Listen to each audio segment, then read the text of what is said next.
Ya, selamat malam semuanya. Apa kabar? Saya percaya dari tadi kita menikmati pujian dan kita doa bersama dan ada sukacita tersendiri bagi kita. Saudaraku yang kekasih, teman-teman, sahabatku, kita ada ini kan kita tetap ingat atau saya selalu ingatkan kita bahwa selama kita ada itu anugerah dari Tuhan untuk kita. Dan bagaimana kita bisa hidup di dalam anugerah ini? Bagaimana kita bisa taat pada kebenaran firman? Nah, hari-hari yang kita lihat di depan kita sepertinya hari-hari yang tidak menyenangkan untuk kita. Sepertinya hari-hari yang membuat kita bertanya bagaimana hari besok nanti, bagaimana bulan depan, kita tidak tahu apa yang akan terjadi. Sebagai satu contoh kita pelajari, saudaraku kita lihat di Jerman, di daerah Eropa yang banjir, sangat mengerikan terjadi banjir di sana. Itu tidak pernah terbayangkan negara itu akan banjir separah itu. Nggak pernah kita bayangkan. Kalau Jerman banjir, Belgia banjir. Saya sudah pernah ke Belgia. Jadi kalau dikatakan Belgia banjir, saya lihat kotanya manis sekali, indah sekali. Kalau banjir itu sampai segitu tingginya air, ini kan sesuatu yang tidak pernah dipikirkan. Dan tidak pernah kita bayangkan akan terjadi banjir di Belgia. Sekarang yang menjadi tanda tanya untuk saya selalu berpikir, kalau sampai di Belanda terjadi banjir atau dam, Belanda itu kan kotanya di bawah laut. Biar kita tahu, saya udah pernah ke Belanda, jadi saya tahu. Jadi kota Belanda itu di bawah laut, di atasnya laut. Ada berapa kilometer di atas laut. Kalau damnya pecah, damnya itu dibuat sama orang Yahudi. Kalau dam itu pecah, saya yakin mati banyak sekali orang Belanda.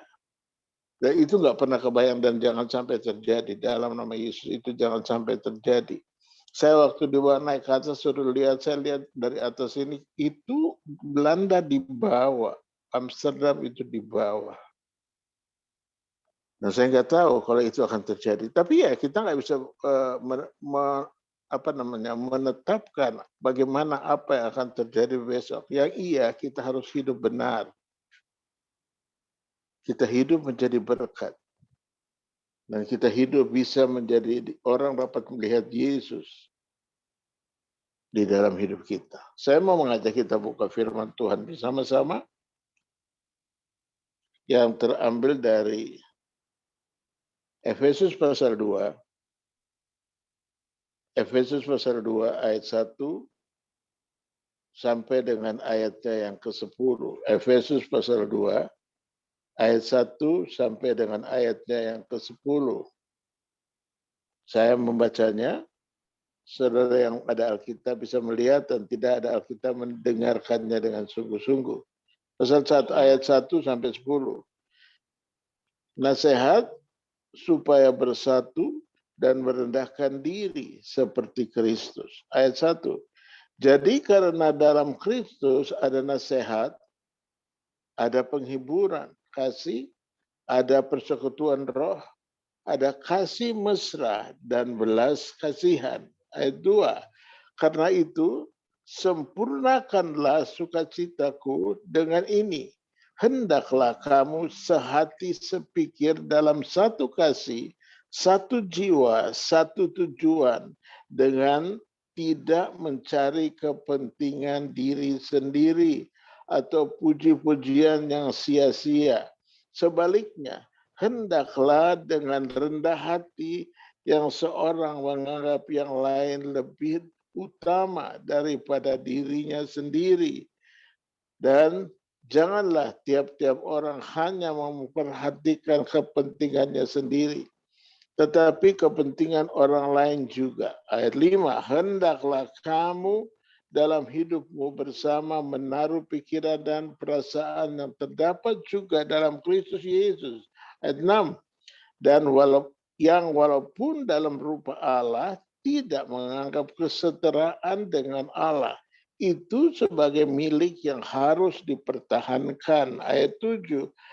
Melainkan telah mengosongkan dirinya sendiri dan mengambil rupa seorang hamba dan menjadi sama dengan manusia. Ayat 8.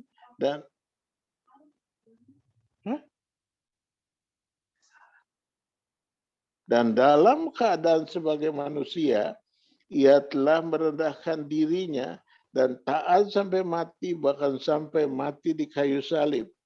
Itulah sebabnya Allah sangat meninggikan dia dan mengaruniakan kepadanya nama di atas segala nama. Filipi 2. Sorry, saya tadi bilang Efesus salah, saya bacanya Filipi pasal 2. Sekarang sudah ayat 9, saya ulangi. Filipi 2 ayat 1 sampai 10. Itulah sebabnya Allah sangat meninggikan dia dan mengaruniakan kepadanya nama di atas segala nama. Ayat 10. Supaya dalam nama Yesus bertekuk lutut segala yang ada di langit dan yang ada di atas bumi dan yang ada di bawah bumi. Puji nama Tuhan.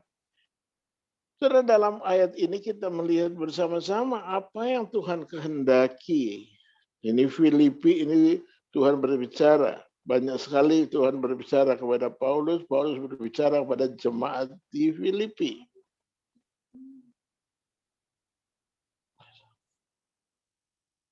Paulus menegaskan bahwa di dalam Kristus ada nasihat, ada penghiburan kasih, ada persekutuan roh, dikatakan seperti itu. Ada kasih mesra dan belas kasihan. Kasih mesra dan belas kasihan. Ada kasih mesra dan belas kasihan. Diawali dengan kasih mesra. Nah, saudaraku, saya mesti ingatkan kita, kalau pelayanan kita tidak disertai untuk kepentingan kita pribadi. Tidak. Pelayanan kita yang kita lakukan sesuatu yang menyenangkan hati Tuhan. Makanya dikatakan ada persekutuan roh, ada kasih mesra, dan belas kasihan. Belas kasihan dan kasih mesra ini.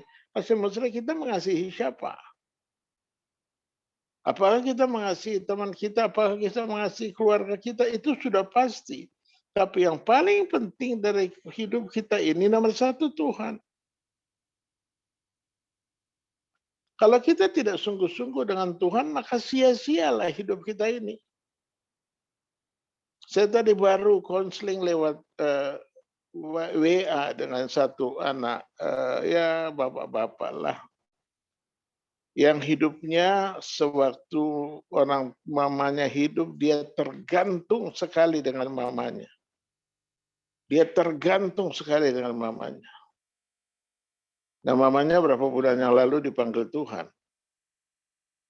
Dan sekarang yang dipikirkan bagaimana kuburan mamanya dimodelin gini, dipasang batu begini, dipasang begini, kembangnya ditaruh begini, dia ngomong ke saya.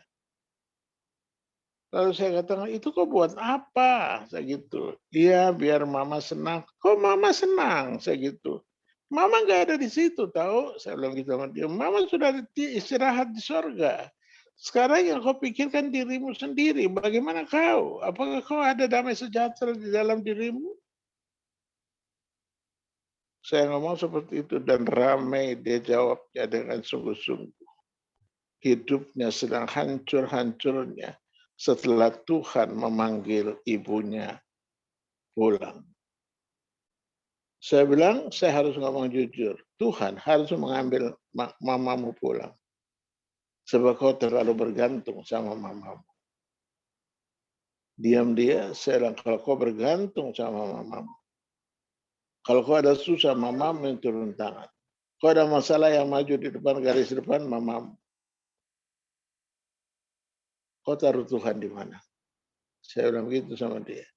Lalu dia diam, dia nggak, lalu dia balas saya WA, dia katakan, kata-katanya Pak Ye ini sangat pedes buat saya.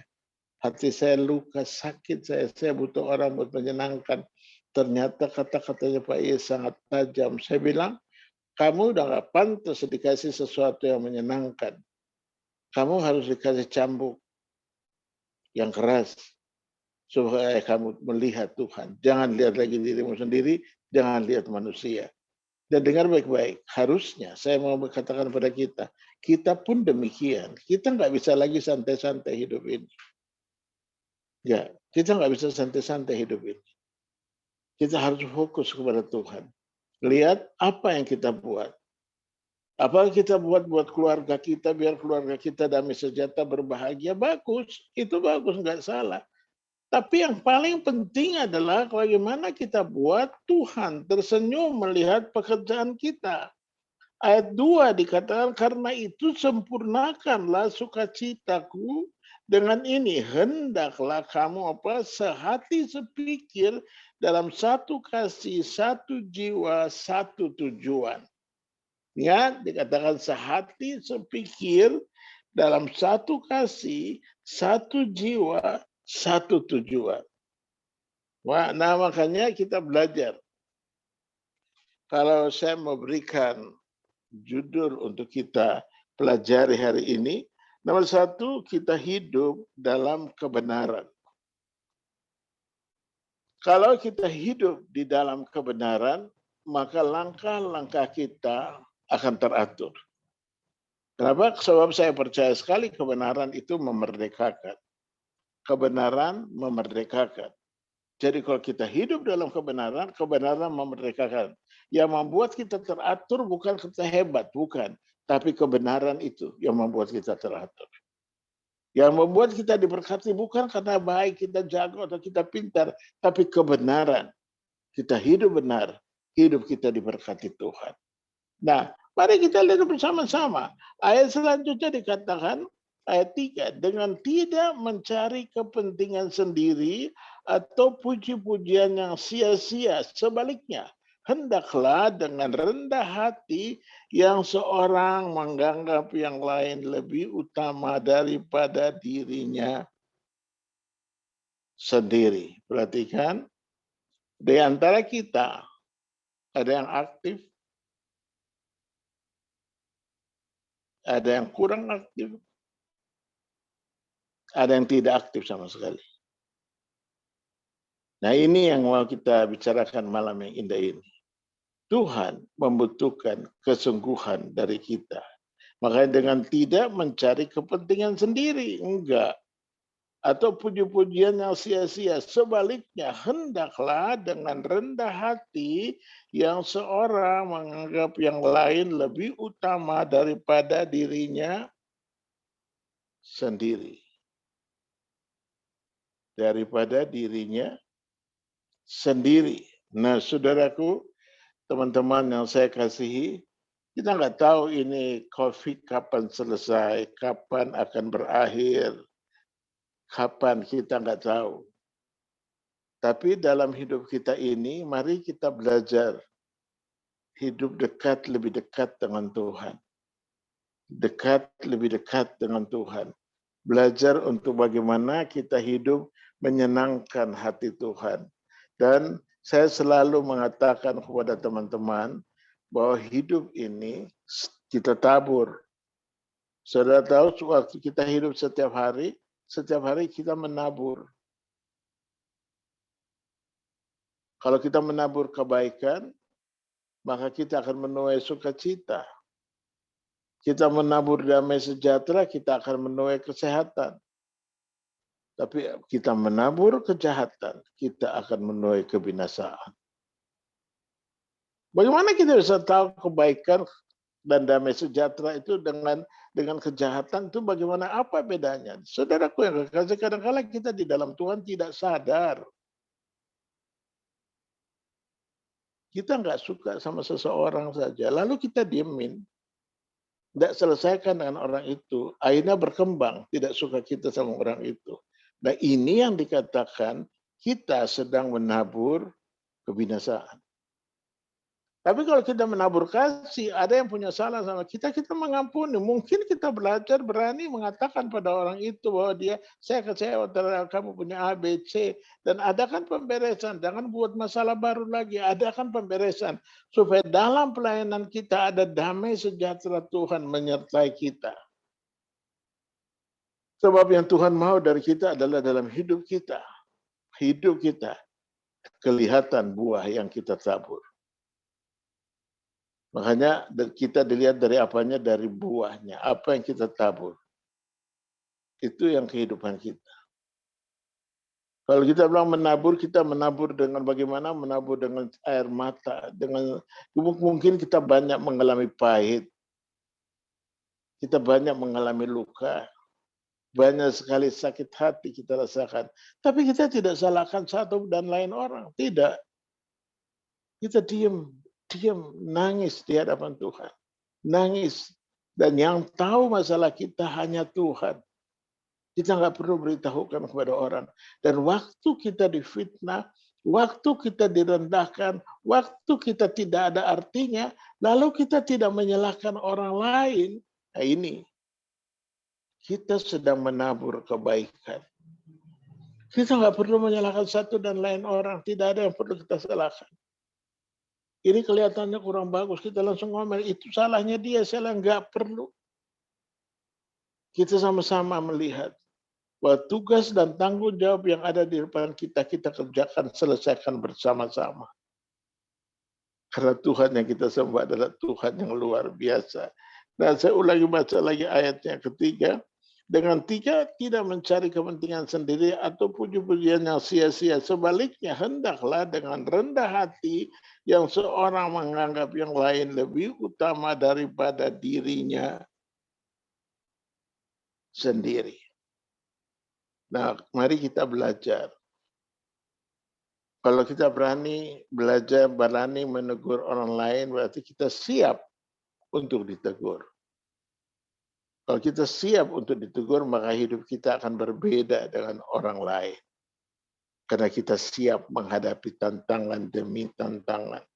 Terus ayat 4 dikatakan, dan janganlah tiap-tiap orang hanya memperhatikan kepentingannya sendiri, tetapi kepentingan orang lain juga. Nah, saudaraku, saya mengucap syukur. Kalau kita belajar melihat kehidupan ini, bagaimana kita bisa menjadi berkat. Kita perlu menyadari, kalau kita bisa menjadi berkat, nama kita akan dikenal orang banyak. Ya, yang lebih kenal kita adalah Tuhan Yesus. Kita matikan keinginan kita. Dan kita buat sesuatu yang menyenangkan hati Tuhan. Kita matikan segala keinginan kita dan kita mulai menyenangkan hati Tuhan. Dan dikatakan ayat 5, hendaklah kamu dalam hidupmu bersama menaruh pikiran dan perasaan yang terdapat juga dalam Kristus Yesus. Pikiran kita diusahakan sama dengan apa yang Tuhan pikirkan. Tuhan Yesus tidak pernah memikirkan sesuatu untuk dirinya sendiri. Kenapa dunia bisa segan atau dunia bisa diam setelah kita bicara tentang Yesus? Tidak bisa jawab. Kenapa? Karena Yesus punya pengaruh yang luar biasa. Nah, kita anak-anaknya, pastikan kita punya pengaruh. Poin yang terakhir ini saya mau bicara tentang pengaruh. Kalau kita punya pengaruh, bagaimana sih orang yang berpengaruh? Apakah orang yang berpengaruh itu dia pintar, dia sekolahnya tinggi? Bisa jadi. Bisa. Orang yang berpengaruh sekolah tinggi, pintar, bisa. Tapi bukan itu saja. Orang yang berpengaruh, dia punya integritas yang luar biasa. Apa itu integritas? Apa yang dia ucapkan, dan apa yang dia lakukan sama. Dia nggak ngomong doang. Kita mengutamakan dalam hidup kita, Yesus ditinggikan. Dalam hidup kita, Yesus disenangkan. Yang menyenangkan Yesus siapa? Apakah orang atau kita? Ya kita. Dan matikan kedagingan kita, matikan keinginan kita, matikan ego kita, dan nama Tuhan ditinggikan. Nama Tuhan kita tinggikan.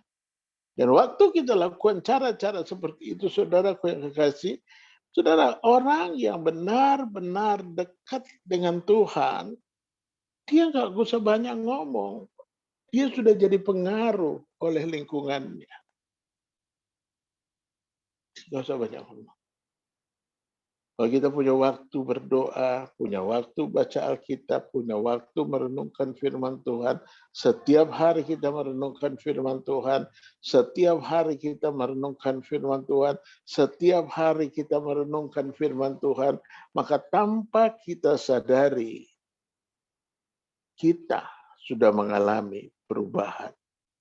Ya, kita berubah. Kenapa kita berubah? Kita jadi orang yang berpengaruh. Kenapa kita dikuasai oleh firman Tuhan? Kita dikuasai oleh Roh Kudus. Dan pikiran kita, mulut kita mengeluarkan kata-kata firman Tuhan. Waktu pikiran kita mulai memikirkan kebenaran firman Tuhan, mulut kita mengeluarkan kata-kata kebenaran firman Tuhan, maka sekeliling kita melihat kita dan berkata, orang ini berbeda. Orang ini berbeda. Kenapa dia berbeda? Ya, karena dia punya sahabat, hanya Tuhan. Dia bergaul dengan Tuhan. Saudaraku, saya harus jujur katakan sangat dibutuhkan untuk kita menjadi berkat. Dan dunia membutuhkan orang yang benar-benar menjadi berkat. Mari kita belajar bersama-sama. Kalau tadi saya sudah ajak kita dengan 4 poin. Poin pertama, hidup di dalam kebenaran. Poin kedua, kita menabur kebaikan menuai kehidupan. Dan yang ketiga, poin ketiga, berkat. Sungguh-sungguh kita menjadi berkat bagi orang banyak. Dan yang terakhir, kita punya pengaruh. Dan saya harapkan sekali, saudaraku yang saya kasihi, para anak-anak Tuhan, Bekasi Timur, kita nggak diam aja. Tapi kita siap keluar bercerita pada dunia ini bahwa Yesus itu Tuhan. Ada Tuhan yang tidak pernah terlambat menolong engkau. Waktu kau berdiri minta tolong sama Tuhan, saat itu Tuhan tidak menunggu, dia segera menolong. Dengarku baik-baik. Kemarin saya bicara dengan dia di Morning Chapel. Saudara tahu perbedaannya kita dengan malaikat berbeda sekali. Berbeda sekali. Kenapa berbeda? Malaikat berbuat salah. Dengar baik-baik. Lucifer berbuat salah. Itu malaikat kesayangannya Tuhan loh. Itu malaikat kesayangannya Tuhan. Dia kalau ngangkat puji-pujian sangat kagum sekali. Sorga kagum sekali dengan suaranya Lucifer. Tapi waktu dia berbuat salah, dia dicampakkan oleh Tuhan. Kita, saudara dan saya, berbeda. Waktu kita berbuat salah, Tuhan mencari kita. Hebat, hebat Tuhan. Kenapa Tuhan mencari kita ya? Ya kan? Tentu kita bertanya seperti itu. Karena kita diciptakan Tuhan oleh tangan Tuhan sendiri. Dia menciptakan saya, saudara, segambar, serupa dengan dia. Waktu kita serupa dengan dia, maksudnya apa? Kita serupa dengan Tuhan. Supaya apa saja yang kita kerjakan berhasil. Ini yang Tuhan mau. Saudara, saya setiap hari merenungkan. Kan dulu kita suka katakan, kita ini kan bukan malaikat. Kita manusia, salah. Kita salah. Cara berpikir seperti itu salah. Kenapa saya katakan salah? Malaikat dengan manusia, ciptaan Tuhan, manusia lebih tinggi daripada malaikat. Ya, kenapa? Karena itu tadi saya katakan, Lucifer, malaikat paling dipuji Tuhan, disayang Tuhan, berbuat salah, dicampakkan oleh Tuhan. Tapi saya dan saudara, kita semua, kita berbuat salah, kita menghilang, kita tidak ke gereja, atau kita sedang hilang dalam kecemasan diri kita sendiri. Tuhan mencari kita. Tuhan mau bangkitkan kita kembali. Tuhan mau bangkitkan kita kembali agar kita dapat menjadi berkat. Kita dapat menjadi berkat. Kita harus sama, serupa dengan Tuhan. Orang kan banyak bilang, mana mungkin sih kita bisa serupa dengan Tuhan? Kita kan manusia. Salah. Ini pemikirannya salah. Salah ini pemikiran ini. Yang Tuhan mau, dia menyelamatkan kita. Dia mati di atas kayu salib. Darahnya tertumpah di atas kayu salib itu untuk menebus kita yang harusnya kita binasa. Dia selamatkan. Untuk apa diselamatkan? Supaya kita dapat menjadi berkat menyelamatkan dunia ini. Itu yang Tuhan mau. Bukan Tuhan asal-asalan saja, tetapi yang Tuhan mau. Saudara siap menjadi berkat, memberkati dunia ini. Itu yang Tuhan mau. Bukan kita dengar saya di gereja dengan firman Tuhan, tidak. Diawali dengan saudara baca Alkitab, terus doakan orang. Di luar banyak orang. Dengan saya ulangi lagi nih. Di luar itu orang banyak membutuhkan kita. Banyak sekali orang mencari Tuhan Yesus, banyak sekali. Tapi kita hidup dengan diri kita sendiri. Kita hidup dengan masalah kita sendiri. Kita hidup dengan ego kita sendiri. Kita hidup dengan pikiran kita sendiri. Bagaimana kita bisa lihat mujizat itu terjadi kalau tidak gabung, kita satukan hati kita dengan Tuhan dan Tuhan yang beracara. Maka dalam hidup kita berbagai macam keadaan yang luar biasa terjadi. Saya pernah ketemu seorang encim-encim di Pasar Baru, Jakarta. Encim-encim itu jual kue, kuenya dibungkus plastik. Setiap kue ada ayat firman Tuhan.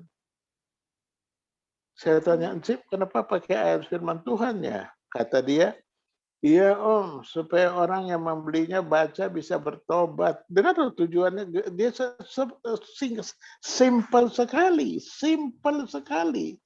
Dia kuenya ditempelin ayat firman Tuhan. Tujuannya orang baca dan bertobat. Tujuannya aja udah mulia.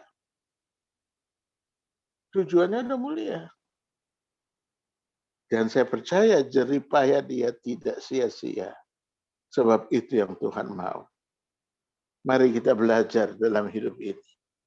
Kalau kita ada di dalam anugerah Tuhan. Kita menyadari apakah hidup kita hidup dalam kebenaran, atau kita menabur kebenaran, kita menabur dalam hidup ini, dan ataukah apa kita menjadi berkat atau tidak menjadi berkat. Yang terakhir, apa kita berfungsi. Dan yang saya harapkan kita berfungsi. So, tidak ada yang mustahil sama Tuhan. Nothing is impossible with Jesus. If Jesus with you, everything is gonna be okay. Yesus luar biasa. Is Jesus with you, everything is gonna be okay. Tidak ada masalah. Kenapa? Ada Yesus. Kena sih masalah, banyak masalah. Kamu diserang masalah? Iya. Saya difitnah? Iya. Kenapa? Proses harus terjadi. Untuk kita mau menjadi seperti Yesus, kita harus diproses. Kita harus dibentuk. Waktu kita mengucap syukur akan proses dan pembentukan itu, maka tanpa kita sadari, rupa kita menjadi berubah. Hati kita berubah. Pikiran kita berubah. Menjadi apa? Menjadi sama dengan Tuhan Yesus. Hati kita berubah, pikiran kita berubah, pandangan kita berubah, segala sesuatu berubah. Kenapa harus berubah? Agar kita sama dengan Tuhan Yesus. Oh, Yesus katakan, marilah kepadaku kamu yang letih, lesu, dan berbeban berat. Dia tahu kita berbeban berat. Kenapa dia mau tolong kita? Dan dia tidak pernah terlambat untuk menolong kita. Dia selalu segera mau menolong kita. Dia segera mau mengangkat kita. Dia segera mau melepaskan kita. Dan mari kita memberi diri untuk hidup sungguh-sungguh. Dengan tidak jemu-jemu, kita mau hidup benar. Agar hidup kita, keluarga kita, doa kita dijawab Tuhan. Keadaan kita mengalami perubahan. Segala sesuatu akan berubah, akan berubah, akan berubah, akan berubah. Kenapa? Kita nggak bisa merubah keadaan. Nggak bisa. Yesus yang merubah keadaan. Kita diberi kekuatan untuk mampu mengatasi perubahan ini. Sebab kalau kita memakai daging kita, pikiran kita, kekuatan kita, mengalami perubahan, kita nggak pernah mampu. Tapi kalau kita ada Yesus bersama kita, kita dimampukan. Bersama dengan Yesus, kita akan cakap melakukan perkara besar. Saya sangat mengharapkan TGI, Pak Morris, Pak Nerwan, Pak Niko, bapak-bapak yang lain-lain semua terlibat. Tidak saja jadi jemaat, tapi jadi pelaku firman Tuhan. Jadi orang yang menyenangkan hati Tuhan.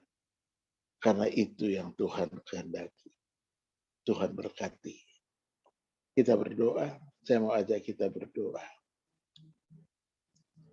Tuhan, Engkau hadir dalam pembicaraan kami ini.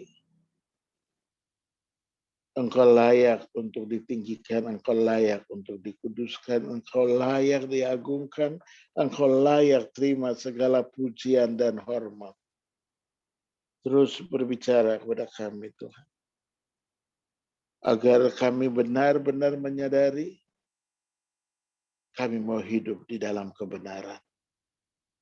Kami sadar kebenaran akan memerdekakan kami. Dan terima kasih Tuhan Yesus, terima kasih untuk anugerah-Mu yang besar. Kami mau menjadi orang yang menabur kebaikan, agar melalui hidup kami tidak sia-sia kami buat yang terbaik, kami menabur yang benar. Dan terima kasih juga Tuhan untuk kami mau hidup menjadi berkat bagi banyak orang. Dan yang terakhir adalah kami menyadari kami tidak biasa-biasa, tetapi kami berfungsi. Kami jadi orang benar, berfungsi di mana saja kami berada. Aku memberkati keluarga demi keluarga, setiap saudara. Saya minta semua saudara letakkan tangan kananmu di dada. Tuhan jamah anak-anakmu yang letakkan tangan kanan di dada. Tuhan, malam ini kami mau istirahat. Kami tetap percaya Tuhan akan menjadi penjaga kami. Tuhan berikan kekuatan kesehatan bagi kami semua. Sehingga kami menghadapi malam yang indah, tidur yang indah, penyertaan Tuhan bagi kami. Sucikan, kuduskan setiap keluarga. Sehingga kami bangun pagi besok. Kami ikut morning chapel dengan sukacita. Ada Tuhan bersama kami. Tangan-tangan boleh turunkan. Terima kasih Tuhan. Aku mengucap syukur atas anugerah Tuhan yang besar. Yang tidak pernah berhenti terjadi dalam hidup kami. Saudara angkat kedua tanganmu dan terimalah berkat Tuhan. Bahwa anugerah Allah Bapa, kasih setia dari Tuhan Yesus Kristus, serta pertolongan Roh Kudus menyertai saudara semua saat ini sampai selama-lamanya. Dalam nama Tuhan Yesus. Amin. Tuhan Yesus memberkati.